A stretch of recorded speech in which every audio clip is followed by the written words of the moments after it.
अलिफ लैला नाय के छठे भाई कबक की कहानी। पांचवें भाई की कहानी पूरी करने के बाद नाय कहता है कि अब मैं आपको अपने छठे भाई कबक की कहानी सुनाऊंगा। कहानी पूरी करने के बाद मैं यहां से चला जाऊंगा। नाय कहता है, मेरे छठे भाई का नाम कबक था और वो बिल्कुल खरगोश के जैसे चलता था। उसके होंठ भी खरगोश के जैसे ही थे। जब मेरे पिता का देहांत हुआ तो बंटवारे में कबक को उसके हिस्से के पैसे मिल गए, जिन्हें लेकर उसने व्यापार किया और मुनाफा भी कमाया। लेकिन बुरी किस्मत के कारण कुछ ही समय में उसे बहुत नुकसान हुआ और वह भिखारी बन गया। भिखारी बनने के बाद उसने अपना दिमाग लगाया और वह पैसे वालों के यहाँ जाने लगा, जहां वह उनके नौकरों को कुछ पैसा देकर उन्हें अपनी तरफ कर लेता। नौकर उसे अपने मालिक से मिलवाते और उसे लाचार और गरीब बताकर भीख में पैसे दिलवा लेते। एक दिन की बात है, ऐसे ही एक शहर से दूसरे शहर घूमते हुए मेरा भाई एक दिन बगदाद के एक विशाल भवन के सामने पहुंच गया। वहां जाकर उसने काम कर रहे एक नौकर से पूछा कि भाई, ये भव्य भवन किसका है? नौकर ने कहा कि लगता है कि तुम बाहरी व्यक्ति हो जिसे हमारे मालिक के बारे में नहीं पता। मेरे मालिक बरम की बहुत महान इंसान है और जो भी उनके पास जाता है वह माला माल हो जाता है।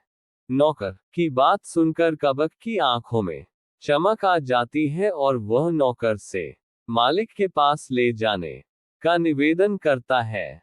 नौकर कबक को भवन के अंदर ले जाता है। अंदर जाते ही भवन की सुंदरता देख मेरे भाई की आंखें खुली की खुली रह जाती हैं।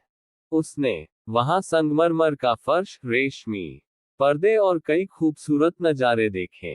वो दोनों एक बरामदे में पहुंचे, जहां से मेरे भाई को सोने की गद्दी पर बैठा एक बूढ़ा आदमी दिखाई दिया। मेरा भाई समझ गया कि यह बरम की है। मेरे भाई ने बरमकी को सलाम किया। मेरे भाई को सलाम करता देखकर बरमकी ने कहा कि कहो अजनबी, तुम यहाँ किस लिए आए हो? क्या तुम्हें कोई तकलीफ है? मेरे भाई ने कहा कि मैं बहुत गरीब हूँ और आप जैसे दयालु इंसान से कुछ मांगना चाहता हूँ। बरमकी ने कहा कि मुझे तो पता ही नहीं था कि मेरे बगदाद में कोई निर्धन भी है। बरमकी ने कहा कि मैं तुम्हें खाली हाथ नहीं जाने दूंगा। मैं तुम्हें ऐसा दान दूंगा कि तुम जीवन भर याद रखोगे। इसके बाद कबक ने कहा कि मालिक, मैंने बहुत दिनों से कुछ खाया भी नहीं है। आपकी कृपा हो तो मुझे कुछ खाने के लिए दे दीजिए। बरमकी ने कहा कि मैं अभी अपने नौकरों को बुलाकर तुम्हारे लिए खाना मंगवाता हूँ। आज तुम मेरे साथ ही खाना खा लेना। बरमकी ने नौकर को आवाज लगाए, लेकिन कोई नहीं आया। फिर भी बरमकी ऐसा करने लगा कि जैसे कोई आ गया है और उसके हाथ धुला रहा है। बरमकी ने कबक से कहा कि तुम भी हाथ धो लो, लेकिन कबक को कोई दिखाई नहीं दिया। मेरे भाई ने भी बरमकी की तरह झूठ मूठ हाथ धो लिए। इसके बाद बरमकी ने कहा कि लो, भाईजन भी आ गया, लेकिन कबक को कुछ दिखाई नहीं दिया। इसके बाद बरमकी ठीक से बैठा और अपना हाथ अपने मुंह तक ऐसे ले गया जैसे वह कोई निवाला खा रहा हो और वह चबाने का नाटक करने लगा। उसने मेरे भाई की ओर देखा और कहा कि मित्र, क्या देख रहे हो, तुम भी खाओ। कबक, जो सच में भूखा था, वह इस दावत को देखकर हैरान रह गया, लेकिन कुछ नहीं बोला। तभी बरमकी ने कहा कि क्या हुआ भाई, तुम खा क्यों नहीं रहे हो? क्या तुम्हें शीरमाल और कबाब अच्छे नहीं लगते? मेरे भाई ने बरमकी की बात सुनी और उसने भी झूठ मूठ खाने का नाटक शुरू कर दिया। अपने झूठ मूठ के खाने की तारीफ करते हुए उसने कबक से पूछा कि मेरे भाई, सच बताना, क्या तुमने कभी इतना स्वादिष्ट खाना खाया है? ये लो, बत्तख और मुर्गे का स्वादिष्ट मांस चखो, और हाँ, ये बकरी का भुना गोश्त खाना मत भूलना। बरमकी ने एक एक करके सब कुछ झूठ मूठ खाया और कबक को अपने हाथ से भी खिलाया।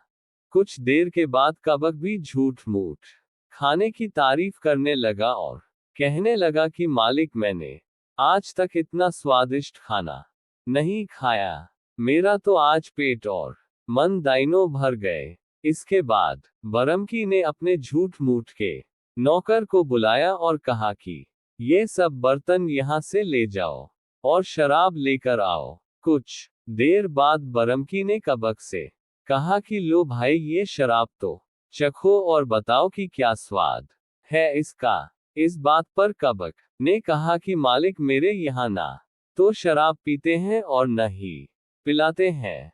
लेकिन बरमकी ने बहुत जोर देकर कहा और झूठ मूठ की शराब कबक को पिला दी। इसके बाद कबक ने कहा कि मैंने तो सुना था कि शराब में नशा होता है, लेकिन इसे पीने के बाद मुझे कोई नशा नहीं हुआ। तब बरमकी ने कहा कि रुको, मैं तुम्हें तेज नशे वाली शराब देता हूँ, उसे पीकर बताना। इसके बाद बरमकी ने झूठ मूठ का गिलास कबक की ओर बढ़ाया और कहा कि इसे पियो। कबक ने झूठ मूठ की शराब पी ली और ऐसा नाटक करने लगा जैसे उसे सच में नशा चढ़ गया हो। उसने उठकर बरमकी को पीटना शुरू कर दिया। बरमकी ने कहा कि क्या तुम पागल हो गए हो? तुम्हारी हिम्मत कैसे हुई मुझे मारने की? तब कबक ने कहा कि मालिक, मुझे माफ कर दो, मैंने तो पहले ही कहा था कि मेरे यहाँ कोई भी शराब नहीं पीता है, यह उसके नशे का ही असर है। बरमकी ने जैसे ही कबक के मुंह से ऐसा सुना, वह हंसने लगा और कहने लगा कि मुझे तुम्हारे जैसे ही इंसान की तलाश थी। मैं तुम्हें एक शर्त पर माफ कर सकता हूँ।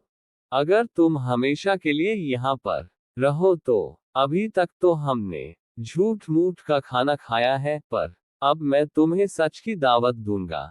इतना बोलकर उसने अपने नौकरों को आदेश दिया। इस बार सच में नौकर आए और साथ में स्वादिष्ट भोजन भी लेकर आए। इसके बाद बरमकी और कबक दोनों ने मिलकर स्वादिष्ट भोजन खाया और बाद में शराब का स्वाद भी चखा। इसके साथ ही कुछ नाचने वाले और गाना बजाने वाले भी आए, जिन्होंने दोनों का मनोरंजन किया। इस बार मेरा